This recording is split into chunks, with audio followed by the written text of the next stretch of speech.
Good morning! Ito po ang ating special offer, sinangag ng mani at pakinggan niyo po ang ating mga balita. Yoroshiku po! Magandang umaga po. Ito po ang unang balita na mag-usap tayo kay Vicky Osawa. Kura Sushi magtataas ng 3 lapad sa basic monthly salary nila. Ayon sa news na ito, naglabas ng pahayag ang nasabing company kahapon, June 4, na itataas nilang 3 lapad ang basic monthly salary ng lahat ng kanilang employee mula June. Ang initial monthly salary ng mga bagong pasok na university graduate employee na nasa 23 lapad ay itataas nila ng 26 lapad. Ang mga nasa managerial position above ay bibigyan pa daw nila ng 10 lapad bilang special award sa mga ito. Ang reason daw na ginawa nilang ito ay dahil daw nagtataas ang presyo ng mga bilihin at pati na din ang mga monthly utility bills. At yan po ang unang balita na mag-usap tayo by Vicky Osawa.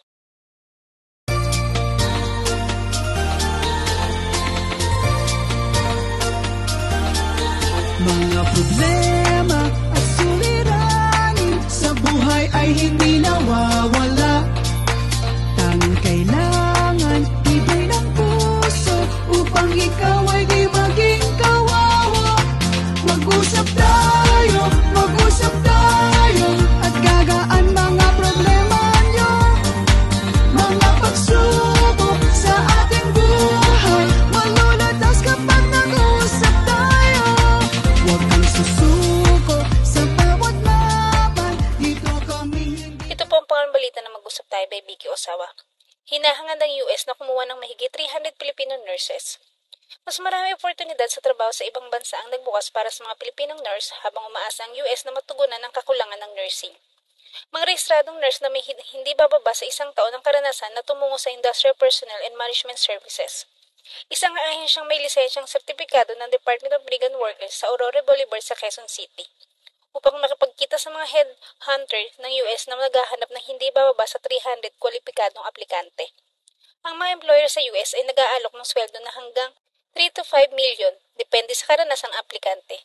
Sa US, mayroong isang kakulangan sa pag-aalaga at mahal naman ng nurse mula sa Pilipinas dahil sila ay sobrang mahabagin at mabait, sabi ng Susan Greenwood, Vice President ng Hendrick Health. Makakakuha din ng mga aplikante ng tulong mula sa Visa Solutions sa pagproseso ng kanilang mga visa, National Council Licensure Examination at iba pang mga kinakailangan. Ang employer maaari ding sagutin ang mga gastos sa pag-a-apply para sa isang green card o permanent visa.